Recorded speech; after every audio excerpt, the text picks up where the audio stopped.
उस व्यवस्था का नाम क्या दिया? दूरदर्शी।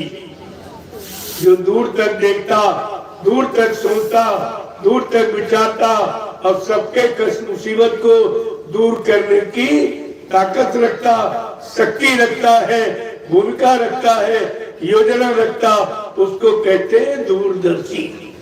आज तक आप इसका अर्थ नहीं समझ पाए और दोषारोपण करते, ओ बाबा जी तो राजनीति में आ गए, वो प्रधानमंत्री राष्ट्रपति बनना चाहते। अरे बाबा जी ने तो तुम्हें बताया कि 60 साल में जब कानून बन गया तो 60 साल में अगर कर्मचारी अधिकारी रिटायर तो 60 साल में विधायक और सांसद और राज्यपाल और प्रधानमंत्री मुख्यमंत्री राज्यपाल इन सबको रिटायर ले लेना चाहिए, तब ये सच्चा प्रजातंत्र माना जाएगा। लेकिन कोई नहीं, तुम्हारे लिए कानून के लिए कोई। तुम जब 60 साल नौकरी करते हो, सेवा करते हो, तब पेंशन के अधिकारी बनते हो। अगर उनकी सरकार 2.5 साल में फेल हो जाए तो ये सब पेंशन के अधिकारी बन जाते हैं। ये कौन सा कानून है, कौन सा नियम, कौन सा प्रजातंत्र है? आपको इस पर विचार करना चाहिए। तुम्हारी पढ़ाई लिखाई और डिग्री डिप्लोमा का मतलब क्या? और यही सब कर्मचारी और डीएम एसपी एसएसपी बनते, लेकिन ये भी जवान की बंद बैठी, इनको भी नहीं बोलना आता, ये भी नहीं बोल रहे, कुछ नहीं कह रहे कि भाई 60 साल में हमें क्यों रिटायर किया जाता? अगर हम 60 साल में अयोग्य हो गए, हमारी बुद्धि नहीं काम करेगी, तो क्या इनकी बुद्धि किसी विदेश से बन के आई जो 70 साल और 80 साल वाले ये काम करेंगे? अरे मनुष्य की काम करने की एक उम्र होती है, इसीलिए ये बुद्धि का पैमाना बनाया इन लोगों ने कि मानव की बुद्धि विकासशील कार्य 60 साल के बाद नहीं कर सकती। तो फिर ये जैसे सपोज एक अध्यापक अगर 60 साल में 20-25 बच्चों को कंट्रोल में नहीं रख सकता, ये समझकर उसको रिटायर किया गया, तो ये 80 साल 70 साल वाले 2 अरब की आबादी देश को क्या ये कंट्रोल कर लेंगे? क्या ये संभाल लेंगे? आपको इस पर विचार करना चाहिए।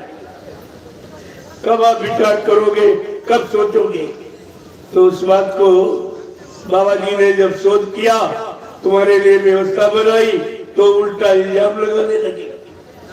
बाबा जी प्रधानमंत्री राष्ट्रपति बनना चाहते, कहते रहे भाई जब मैं 60 साल की बात कहता हूँ, मैं तो 60 से बहुत ऊपर हूँ, मेरा तो नंबर नहीं आने वाला। तुम्हारे रोने धोने पर ये व्यवस्था बनाई गई, आज तक आपने नहीं समझा। लेकिन बाबा जी ने ये कहा, जब ये राजनीतिक लोग अपना हथियार डाल देंगे, कहेंगे न्याय सुरक्षा रोजी रोटी देना मेरे बस की बात नहीं, महंगाई गरीबी बेरोजगारी हटाना मेरे बस की बात नहीं, टैक्सों की भरमार को रोकना कहेगा मेरे बस की बात नहीं, चोरी डकैती कत्ल बलात्कार और हिंसा और व्यभिचार कुचार ये रोकना मेरे बस की बात नहीं।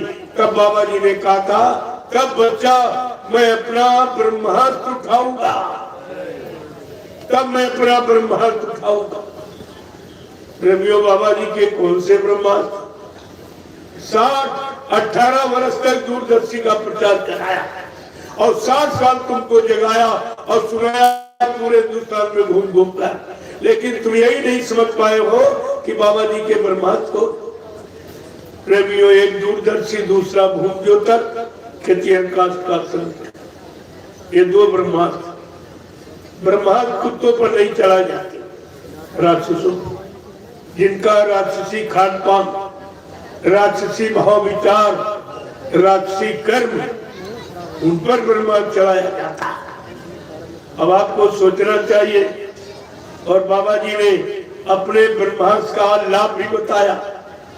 शायद लोग सोचते होंगे कि बाबा जी का ब्रह्मास्त्र बनेगा तो भाई कौन सा हमारा काम होगा? तो अपने प्रेमियों में शंका संदेह भूल भ्रम न पैदा हो, तो बाबा जी ने पहले ही बता दिया कि मेरा ब्रह्मास्त्र क्या करेगा। दूरदर्शी आएगी, धरा पर सतयुग आएगी, दूरदर्शी का ऐलान, स्वर्ग बनेगा हिंदुस्तान, दूरदर्शी का पैगाम हर बच्चे को देगी काम, दूरदर्शी आएगी, माँ बहनों की लाज बचाएगी। दूरदर्शी का उद्देश्य विश्व गुरु हो भारत देश, ये उद्देश्य। ये प्रधानमंत्री राष्ट्रपति बनने का उद्देश्य नहीं। सांसद विधायक भी ये नाम नहीं रहेंगे। आगे संयुगी व्यवस्था में ये कोई नाम नहीं। ये नाम सब बदनाम शुदा। इन नामों ने कोई काम नहीं किया, बल्कि देश का, समाज का, राष्ट्र का नुकसान किया। इसे आगे आने वाले भविष्य में जब दूरदर्शी व्यवस्था लागू होगी, जब सतयुग आएगा, तो ये सब नाम खत्म हो जाए। केवल एक सेवादार, ये सेवादार नाम नहीं कि जो देश समाज की सेवा करना चाहता है वो अपना नाम लिखाए।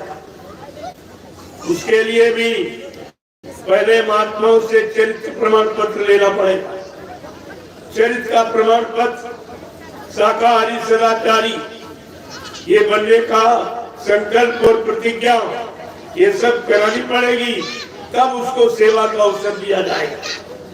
प्रेमियों, ये कोई नहीं तैयार हो। ये तो कोठी बंगला और कार और जीप, ये रुपए पैसे के लिए दौड़ रहे हैं। जब ऐसी व्यवस्था हो जाएगी तो बाबा जी ने कहा, लोग ऐसे हाथ जोड़ते, तुम ऐसे हाथ जोड़ो, ये हमें कुछ नहीं। क्यों? महीने में 30 दिन होते हैं, 29 दिन आप कार्य करोगे। अगर पास में हो तो पैदल, दूर हो तो साइकिल, न कोई जीप न मोटर, और एक दिन तुम्हारा कागज सबमिट करने का रहेगा और इसके बाद फिर का 5 साल जो देश की सेवा, समाज की सेवा का संकल्प लेगा, वो अपने बीवी बच्चों से नहीं मिलेगा। 5 साल उसके परिवार की सुरक्षा सरकारी राष्ट्रीय कोष से होगी। वो केवल देश समाज की सेवा करेगा, परिवार समाज की कोई सेवा, तब सतयुग रहेगा। इससे थोड़ी सतयुग आ जाएगा। आप उसी वजह समझते हो। सतयुग का मतलब क्या है? जब तुम्हारी आंखें सत्य देखने लगे, कान सत्य सुनने लगे, वाणी सत्य बोलने लगे, पैरों से सच्ची जगह चल के जाने लगो, हाथों से सत्य सेवा का काम करने लगो, मन से सच्चा संकल्प विकल्प, बुद्धि से सच्चा निर्णय। प्रेमियों, इसको कहते हैं सतयुग। सतयुग माने व्यवस्था। सतयुग को याद भी नहीं है जो किसी देश से पकड़ के ले आया जाए। सतयुग माने व्यवस्था, और व्यवस्था ही आपकी खराब है। शरीर की व्यवस्था तो खराब, परिवारों की व्यवस्था तो खराब, देश की व्यवस्था तो खराब, समाज की व्यवस्था तो खराब, धर्म की व्यवस्था तो खराब, न्याय सुरक्षा, रोजी रोटी, ये सब व्यवस्था खराब है। इसी व्यवस्था को ठीक करने के लिए ये दूरदर्शी का गठन किया गया है। ये सब आपका, पहले आप इनको देख लो जिनके सहारे हो। सोच रहे हो शायद ये सरकार कर दे, शायद ये सरकार कर दे। अरे सरकारें तो वही है, केवल झंडे बदले, पंडे वही है, पंडा कोई नहीं बदला। तो जो कर्म किसने ने किया और उसी कर्म का वो जानकार, और जब बना दो तो वही कर्म करेगा। ये नया कहां से करेगा? इसलिए संत महात्माओं के यहाँ कोई अध्यात्म की शिक्षा ली नहीं और भौतिक की शुद्ध शिक्षा नहीं पाई, तो ये समाज देश को क्या दे सकता? आपको इस पर विचार करना। भगवान राम ने राजनीति की, लेकिन ऐसे नहीं। राजगद्दी पर 2 महात्मा, 2 गुरु बैठा ले, एक धर्म गुरु, एक राजगुरु। जब राज